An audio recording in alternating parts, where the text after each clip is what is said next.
很多人玩如龙系列游戏，一开始可能冲着里面那些有意思的内容去的，比如说日本公关小姐会在店里跟人说什么话，像打麻将、玩各种小游戏，甚至玩四驱车这种童年回忆的游戏，在如龙系列里面都能找到，这也是如龙最大的乐趣之一。但是在故事结构上面，如龙系列有一个巨大的问题。这边我们先聊一下如龙集一，也就是初代的重置版。在做的故事结构上最大的问题就是典型的先画靶后射箭，先把结局定死，再倒推着写剧情，这种塑造方式其实非常糟糕。本期视频我们就从如龙集一开始，好好聊它的故事结构、游戏设计、剧情逻辑等一系列的问题。如龙集一的剧情是先把结尾写好，再反过来往前推，导致中间大量必要的铺垫、逻辑、人物转变非常缺失，剧情就是单纯为了从 A 走到 B。最典型的就是锦山章这个游戏角色，制作组从一开始就想好了，锦山最后必然是悲剧收场，必须黑化，必须崩掉，必须成为和主角藤冲一马完全对立的反派。又是他们怎么设计的呢？让锦山用各种不体面的方式触犯人格，背叛兄弟，背叛自己，最后什么也没有得到，想要的位置没有继承到，人彻底崩坏，走向灭亡，这一切都是提前定死的。这是一种非常低级的塑造人物的手法。真正高级的塑造手法是什么呢？首先你得把这个人物立起来，他是什么性格、什么出身、什么三观，让人物自己走，让他鲜活起来，或者给一个简单的故事脉络，顺着人物的性格、选择、处境去写。很多时候作者都控制不了人物的命运，人物的命运是由自己选择的，最后这个人物就是自己活过来的。比如余华的《活着》就是很典型的人物自己走向的结局，所谓浑然天成就是如此。另外一种比较高级的塑造方式是流程化的，就是好莱坞式的剧本，先抛出大矛盾，中间不断的解决危机，又出现新的危机，最后把新旧危机一块解决，要么圆满，要么悲剧，要么留新坑。而如龙集一的故事完全不是这么展开的。我在今年过年的期间重新玩了如龙系列游戏，其实是冲着它的娱乐玩法和那些脸谱化的表演去的。整个故事逻辑非常简单，从 A 到 B 直来直去，不用你去费脑子梳理，娱乐性很高。在过年期间非常适合大家游玩，所以我才回头玩的。但一说到剧情问题就来了，如龙一的故事开始就是雨天，大雨里桐生一马拿着枪，看上去他像杀了人，然后被警察带走。这件事的起因是什么呢？桐生、锦山、由美三个人从小在向日葵幼院一起长大，关系极好。桐生和锦山都喜欢由美，而由美心里装着桐生，这份心意彼此之间并未完全挑明。第一章开始观感其实还可以，黑道背景、帮派业务都挺有那味儿的。但是你很快发现，桐生一马这个角色天真的离谱，天真的不像个成年人，更不像是个混黑道的。哪里体现呢？就是第一章的第一个事儿，桐生想给由美买戒指，好不容易买到戒指，被小偷偷走了。抓到小偷，小偷已经把东西当掉了，于是桐生一马再去当铺赎，当铺老板就坐地起价，每来一次就涨一次价。桐生一马明明是一个混黑道的，居然完全看不出对方在讹他，一次次的去找自己的小弟借钱。这小弟的设定也挺离谱的，每次都借钱给他，每次借来的钱都不够老板坐地起价的价钱。最后剧情是靠着老板良心发现，把戒指白白还给他的。这个剧情你细品一下，一个混黑道的人为了一个还没表白、还没确定关系的女生，砸重金买戒指，被偷、被讹、被抬价，全程就像个纯情小白一样。最后当铺老板甚至还突然心软。这个故事逻辑都非常奇怪，只是为了突出桐生一马的单纯、善良、痴情的人设，剧情合理性完全就不要了。这部分桐生买戒指的剧情是相对于原版 PS2 版如龙新家的剧情。我在游玩到这部分剧情的时候，对如龙的评价就非常非常低了。即使我已经玩过整个系列的作品了。紧接着就是最关键的剧情，桐生一马接到消息说由美被人拐走了，而来到现场发现锦山说组长堂岛宗兵要对由美不利，所以他开枪打死了组长堂岛宗兵。然后桐生一马就替锦山顶罪，坐了10年牢。这里我真的非常非常无语，10年啊！这个剧情从头到尾都没有人去调查锦山所说的事情是否属实，当年的真相到底真的是这样吗？锦山是救人还是自己编故事啊？现场没有还原，没有证词，没有细节，就这么默认一句话带过了。事实就是如此吗？这么一段重要的剧情竟然没有任何的疑问，可是明明在游戏的剧情中间有多次的剧情反转内容，这段重要的剧情没有改变，让人观感还是有些撕裂的。不能替锦山坐10年牢，理由也极牵强。在我看来，有一种表明的一部分理由，但也有一部分内容，我根据桐生一马的人设也能大概猜出了第2条。一点就是游戏中提到的，锦山的妹妹久美一直重病，需要人照顾，所以桐生替他坐牢，让锦山留下来照顾自己的妹妹。另一方面是我猜想的，因为锦山救了由美，而桐生一马没有及时救成，所以桐生一马认为自己有罪，再加上他把锦山看作自己重要的兄弟，便主动替他承担了所有罪责。这是因为在前面的桐生一马的这种傻白甜的人设所让我催生了这样一个推想。但这段剧情在观众看来这不是一起，这是强行制造矛盾，强行拆散主角和由美，强行让锦山有了10年的黑化时间。我甚至怀疑这段剧情包括原版的如龙一这段剧本都改过。我觉得原版更合理的剧情可能是桐生撞见堂岛想要猥亵由美，自己动手杀人然后入狱，把由美托付给了锦山，这样同城坐牢合理，锦山后续的黑化和转变也更加合理。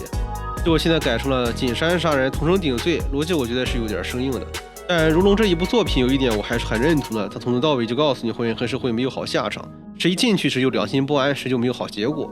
这一点他贯彻的很稳定。只是本作的开篇故事实在过于狗血了。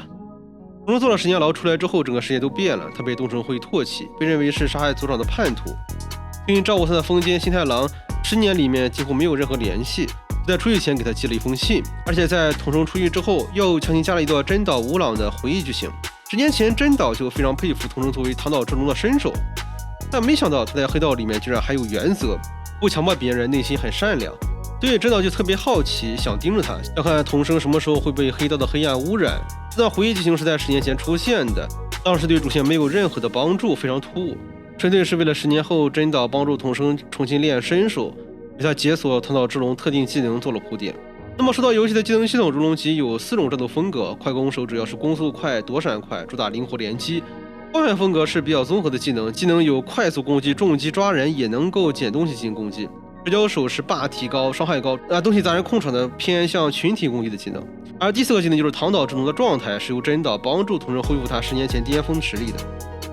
出狱后的同生实力大削，玩家相当于从零开始练级，但这款游戏在初期有一个不是那么人性化的内容，就是技能盘的解锁没有任何新手教学，技能盘是一圈一圈的，要点完前面的技能才能点后面的。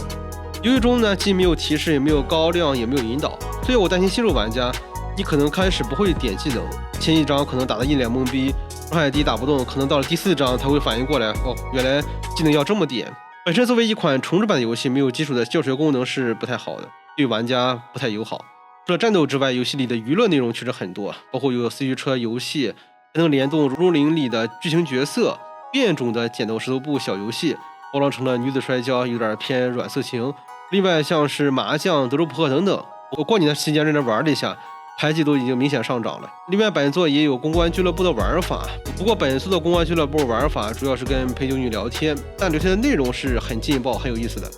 比如说陪酒女怎么套路客人，怎么在喝酒的时候把自己的酒换成果汁而让对方看不出来，怎么向众多顾客要求买同款的包，这样他每次背上这一款包都会让每一个顾客都认为是自己送给他的。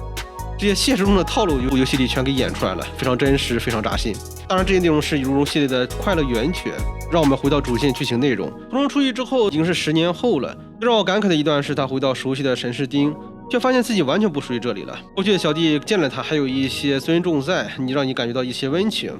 过去调查线系的卖情报的人员还记得同城一马，也会觉得很温情。但是其他的朋友和组织的成员对他的态度完全变了。当然游戏现在的阶段都是前期，玩家基本上也是从新手状态开始的，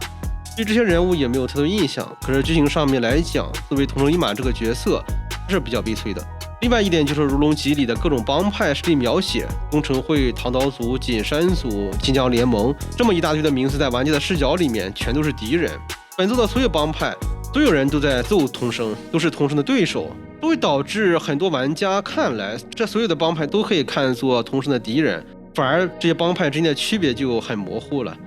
这会导致很多新玩家根本分不清谁是谁，谁跟谁是一伙。对于东城会各种组织、晋江联盟的组织架构、实力关系，本作是没有讲清楚的，哪怕是剧情内容上也是谁发生了什么事情，对于整个黑帮结构的交代也是不够清晰的，新玩家绝对是一头雾水。那么我们再看看谨慎的黑化是如何强行塑造的。游戏在主线任务进行的同时，会采用插叙的方式，一点点告诉你谨慎在这10年之间经历了什么。在同生坐牢之后，丰田老爹就把锦山提了上来，让他作为一个组的头目。可是组里的人完全看不起他，觉得他比不上同生。锦山的妹妹久美病情日趋严重，需要巨额手续费，于是锦山下跪求人，甚至被自己组里面的小组长踩在头上羞辱他，然后他又被医生骗了3000万手术费，卷钱跑路了。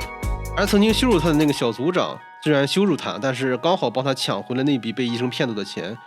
只是小组长并不知道内情。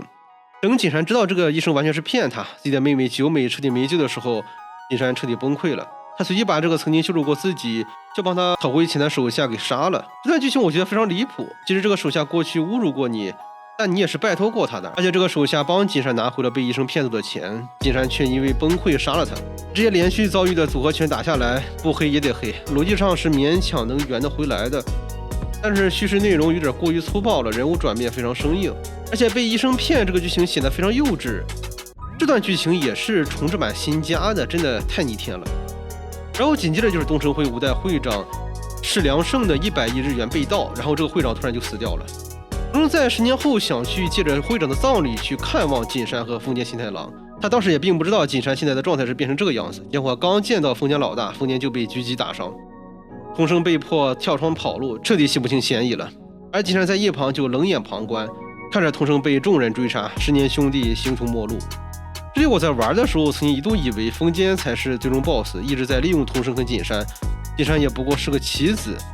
结果并不是这样。剧情又往另外一个狗血方向发展了。在逃亡的过程中，伊达刑警救下了桐生，告诉他的一个重磅消息：由美在这几年间失踪了，她生下了一个女儿，名叫泽村遥。桐生从此开始带娃闯关的日子。后面的调查更是绕来绕去，遥身上有一把关键的钥匙，所有人都认为这跟丢失的100亿资金有关系，结果到最后才发现，里面只是桐生的照片。在游戏剧情中有个值得吐槽的一点，就是游戏剧情中有些关键的推进是靠一个知晓陈志丁所有情报的地下皇帝得来的，非常像机械降神的作用。这使得有些游戏中通过剧情来得知的一些意外结果，让玩家感到震惊的内容被淡化了。通过这些机械降神的内容，所以剧情上是说由美失忆之后一直带着这张有桐生一马的照片，虽然不知道是谁，却放心不下照片上的人。后来由美改名为美月，骗了所有人，假装是姚的阿姨，一直在暗处照顾自己的女儿。其实美月就是由美这个事情玩到中间一半的时候就能猜出来，而且之后的剧情走向也能大概猜出是什么样子的。而最终的真相揭开是由美当年失忆之后与神宫精平在一起生下了瑶。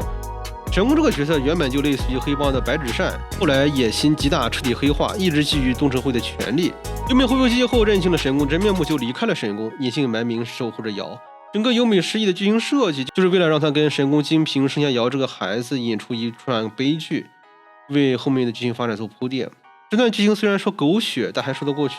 而除了神宫金平之外，东城会内部也有内斗，包括里面有人跟金阳联盟进行联合，想要获得新的东城会的会长之位，这间接导致了丰间新太郎的死亡。丰间在临死前又用出了一个重磅的剧情炸弹。丰间其实就是杀害桐生父母的凶手，桐生从小就是被丰间养大的，一直认丰间为义父，但知道真相之后，还是选择把丰间当作父亲，因为丰间就要死了。这段剧情真的是有点太快速、扭曲又强行了。杀父仇人养了你，即使对方快要死了，但是桐生一马当场知道就立马原谅了。虽然在逻辑上是可以理解的，但是在时间进度上，这个原谅的也太快了。我们只能用黑道的规则跟日常生活不太一样来强行原剧情吧。最后的大结局就是桐生打败了神宫精平，又击败了锦山，而那100亿的资金其实是由美当年为了保护瑶，防止神宫精平做大做强，暂时藏了起来。这段剧情也是非常离谱的。100亿资金的内容去向，由美竟然会知道，这是一个巨大的秘密，而且他能够在黑帮的众目睽睽之下把这么大的现金给转走，剧中也没有给大家交代这个过程，只是给大家交代这么一个结果。就在众人以为要迎来一丝圆满结局的时候，神宫精平并没有死透，开枪打死了由美，然后锦山最后又变成了一个痴情种，怒吼着由美为什么从来眼里没有我，最后反杀了神宫精平。锦山这个角色在10年里面逐渐黑化，变得狠厉，但此刻又突然转变成了痴情的模样，实在是过于逆天了。最后结局就是神宫精平死，锦山死，由美死，桐生带着瑶离开了神视厅，过着自己的生活。在之前矢良胜会长存活的时候，他跟神宫精平想要联合金阳联盟做一些大事，但没想到他被神宫精平利用了。神宫精平只是想要利用他的身份做一些掩护，而同时神宫精平已经跟金阳联盟联合了，想把东城会给端掉。所以矢良胜在察觉阴谋之后，联合了丰间新太郎，早就准备好了下一任的东城会的继承人，只不过这个名字是空白的，想让丰间新太郎后来选一个人当做东城会的会长。那么丰间就把会长选做了桐生一马。最后桐生一马在上任东城会会长的当天又卸任了会长，把这个烂摊子交给了之前出场不多的原会长的副手。我在玩这个游戏对比如龙初代的感受是，初代如龙的剧情总体来讲是比较简洁完整的，但如龙极一的内容加了很多的新的剧情，更多的感觉是强行狗血、强行转折、强行悲剧。很多剧情点单独拿出来是很震撼，但是过渡做得很差，铺垫很少，逻辑稀碎。说完剧情对比之后，再简单聊聊游戏战斗的问题。本次的游戏战斗手感一般，但是游戏数值非常诡异。前一招你还被小怪虐很难打，血非常薄，但是打赢一个巨型 BOSS 就直接送玩家几百个技能点，把血量攻击一点，下一张基本就是割草难度了，难度曲线非常不平滑。游戏最合适的方式还是要让玩家有一定的难度，有挑战性的。本作的武器系统是如龙一系列的设定，武器有耐久，价格非常贵，修理费用也非常贵。如果你是新手玩家，会觉得难以适应，因为玩家的武器有耐久、昂贵、难以修理，但相对而言，敌人拿的枪、拿的刀却是无限耐久、无限子弹的。所以对于大多数玩家来讲，最靠谱的打法反而是路边捡东西随便砸，还有空手格斗了。所以整个战斗系统的重置版设计还行，但是数值层面设计的很一般。另外，如龙的剧情到了某个节点，我记得好像是第6章之后，所有的小兵都拿着刀、拿着枪，对于玩家来讲是非常有压力的。玩家的武器是有耐久的，玩起来非常难，难度突然就飙升了。而如果玩家开始适应了这种敌我对比这个阶段的难度之后，对付小兵，就算让他拿刀拿枪，也会觉得比较容易。可是这种数值的强行升格过度，还是让玩家比较难受的。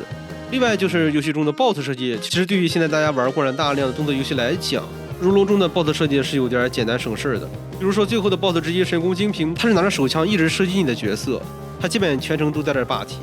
玩家的战斗方式比较多样，可以用武器打，可以空手格斗，也可以抓住他破掉他的霸体。而像是之前出现的一些武术家的 BOSS 动作设计比较精彩，比如说有个武术家的动作连贯性非常高，他的技能比较像玩家的快攻手状态，但给我的感受依然是 BOSS 表现的很爽快，但是玩家很难获得同等好的体验，因为 BOSS 在这里耍得很欢，但是玩家的攻击方式不够高级，伤害也不够高，也不够爽快，这是因为玩家的操作连段和动作系统的上限都很低。总结一下《如龙奇一》这部作品的最大特点就是剧情狗血，人物非常直白，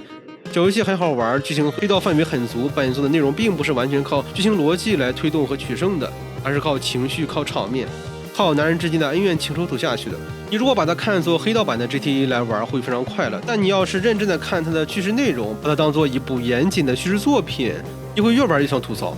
尤其是《如龙奇一》这个重制版，原版初代的《如龙》在当年绝对是优秀的作品，它是最早刻画日本黑帮日常生活的开放世界游戏之一。虽然剧情有些狗血，有些槽点，但对于当时游戏和内容都非常缺乏的年代来讲，还是可以接受的。而《如龙奇一》的剧情更加狗血，已经让我这次重新游玩的时候都觉得有些过了。我们现在很多玩家已经玩过很多的3A 游戏了，也看过很多游戏的剧情、故事、游戏设计。回头来看《如龙奇一》的系统、游戏设计，包括它的剧情，都会有明显的缺陷。不过，《如龙奇一》依然是一部玩起来很上头、很爽快的作品，突出一个无脑爽。好了，本期对于《如龙奇》的故事内容分享和游戏设计的评测就到这结束了。如果你喜欢本期视频的话，欢迎点个关注，这对我很重要。我们下期再见。